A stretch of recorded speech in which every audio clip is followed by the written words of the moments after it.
시편 62편 우리 1절 2절에 있는 말씀 우리 함께 읽도록 합니다. 나의 영혼이 잠잠히 하나님만 바라며 나의 구원이 그에게서 나오는도다. 오직 그만이 나의 반석이시요 나의 구원이시요 나의 요새이시니 내가 크게 흔들리지 아니하리로다. 아멘. 지난 시간 이제 다윗이 사울을 피하여 굴에 있을 때 새벽에도 잠을 잘 수 없는 그런 불안함의 그 상황 속에서도 그가 고백하는 것은 내 마음이 확정되었고 확정되었습니다. 이렇게 고백해요. 항상 하나님을 노래하며 찬송하며 이 두려움의 이 불안의 시기를 이겨나가기를 내 마음으로 정했습니다. 그런 흔들리지 않는 믿음으로 나아가는 다윗의 신앙을 보게 될 때 우리도 항상 더 우리의 마음을 정하여 어려울 때일수록 더 기도하며 찬송하는 인생, 그래서 끝까지 승리하는 인생이 될 수 있기를 간절히 축원합니다. 오늘 본문 시편 62편의 말씀도 다윗의 위대한 신앙을 잘 보여주는 찬양의 시인데 3절에 있는 말씀 한번 읽어볼까요? 시작. 넘어지는 담과 흔들리는 울타리 같이 사람을 죽이려고 너희가 일제히 공격하기를 언제까지 하려느냐 그래요. 지금 내 상황이 이렇다는 거예요. 다윗의 인생이 지금 넘어지는 담과 흔들리는 울타리 같다는 거예요. 여러분, 넘어지는 담이 어떻습니까? 뭐 이렇게 이제 조금만 건드려도 금세 넘어질 것 같은 가장 위기의 어떤 위축줄발의 그런 상황에 자기가 놓여져 있는데, 문제는 뭐예요? 너희가 일제히 공격하기를 언제까지 하려느냐. 그 공격이 지금 끊임없이 멈추지 않고 계속되고 있다는 거예요. 그만큼 불안한 상황에 놓여져 있지만, 그때 다윗이 고백하는 게 뭐냐면 1절입니다. 1절에 있는 말씀 읽어볼까요? 시작. 나의 영혼이 잠잠히 하나님만 바라며 나의 구원이 그에게서 나오는도다 그래요. 그가 고백하는 것이 하나님만 바랍니다. 이 말은 뭐냐면 내가 하나님만 바라봅니다. 그런 위태로운 상황 속에서 넘어지는 담같이 언제 쓰러질지 모르는 것이 내 인생인데, 그럼에도 불구하고 내가 하나님만 바라는데, 특별히 그 구절 앞에 뭐라고 나오냐면 나의 영혼이 어떻게 바라봐요? 하나님을 잠잠히 바라본다는 거예요. 이 말은 뭐냐면 조금도 내가 요동하지 않는다는 거예요. 흔들리지 않고 낙심하지 않고 절망하지 않고 그냥 나의 마음이 평안하게 주님만 바라보겠다라는 그런 고백이죠. 왜 그럴 수 있을까? 12절에 있는 말씀 한번 읽어볼까요? 시작. 주의 인자함은 주께 속하오니 주께서 각 사람이 행한 대로 갚으심이다 그래요.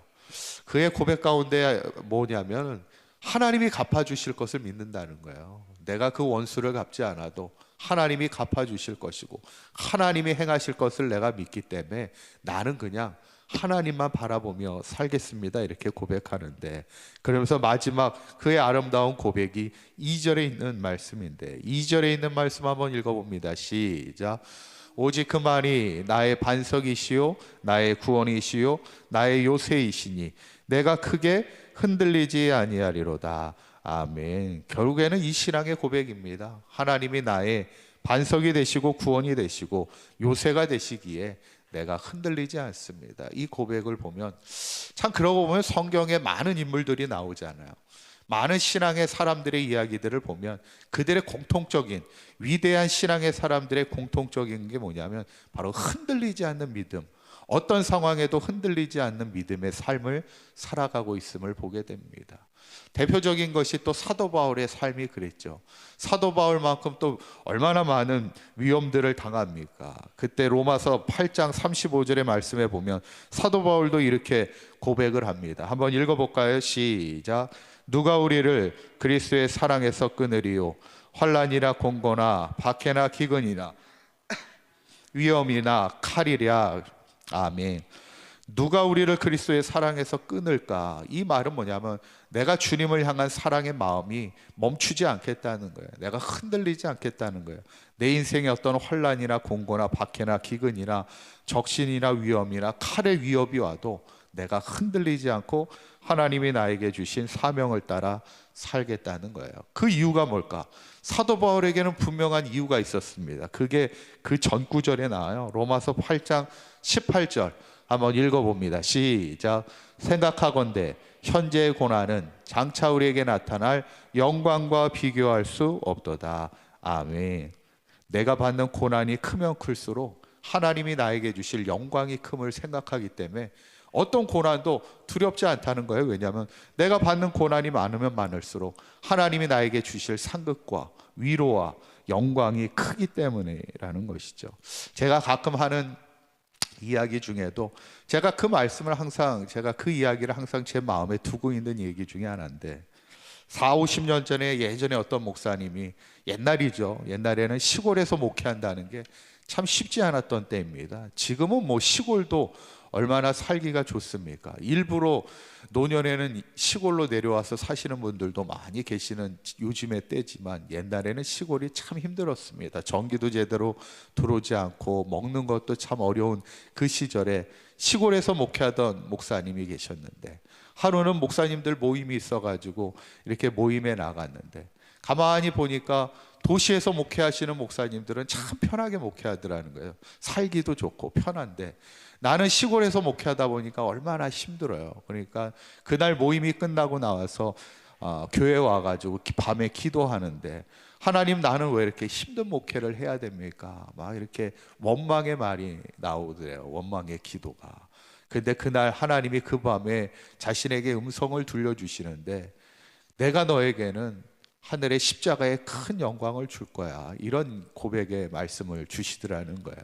이분이 한국교회 아주 유명한 목사님입니다. 한국교회 아주 큰 획을 걷던 그 목사님인데, 그래서 평생 십자가의 영광 바라보며 힘들고 어려워도 그 사명을 감당했다는 그 이야기인데, 여러분, 우리가 인생을 살다 보면, 또 하나님의 일을 하다 보면 어려움이 왜 없겠어요? 고난이 찾아옵니다. 막 대적들이 나를 공격할 때도 있어요.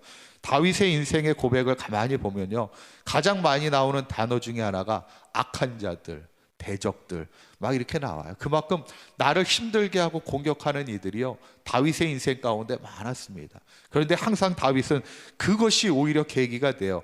하나님만 바라보는 믿음이 됐고, 흔들리지 않는 견고한 신앙 가운데 마지막까지 승리하는 다윗의 대장구 같은 인생을 살아가는 것을 보게 될 때, 우리도 인생을 살다 보면 어려운 일이 있고, 또 하나님의 일을 하다 보면 하나님의 어려움의 그 고난의 때도 만나게 되지만, 오늘 다윗의 고백처럼 하나님, 내 영혼이 잠잠히 하나님만 바라보겠습니다. 흔들리지 않고 요동하지 않고 항상 하나님을 바라보며 승리하는 인생을 살아가겠습니다, 고백하며 살아갈 수 있는 저와 여러분이 되어서 마지막 하나님 앞에 섰을 때 하나님이 주시는 십자가의 영광을 받아 누리는 저와 여러분들의 삶이 되시기를 주님의 이름으로 간절히 축원합니다. 기도하겠습니다.